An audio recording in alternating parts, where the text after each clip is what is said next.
আমরা মালয়েশিয়ার Cameron highland ভ্রমণ করে এখন কুয়ালালামপুর দিকে যাচ্ছি। ক্যামেরন হাইল্যান্ডের এরিয়া প্রায় শেষ।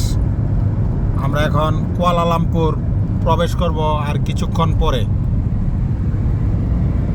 আজ 5 জানুয়ারি 2026 ইংরেজি। আমাদের গাড়ি হাইওয়ে রোডে এখন চলতেছে। সাথে আছে রাকিব ভাই। আছি আলহামদুলিল্লাহ ভাই।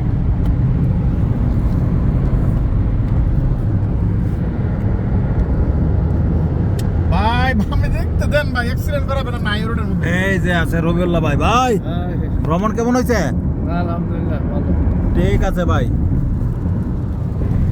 সামনে বলে আমার ভয় লাগে জানেন। আবার বৃষ্টি আসতেছে। মাঝখানে বৃষ্টি থেমে গেছিল, আবার বৃষ্টি চালু হচ্ছে। সবাই ভালো থাকবেন, সবার জন্য দোয়া রইল। আল্লাহ হাফেজ।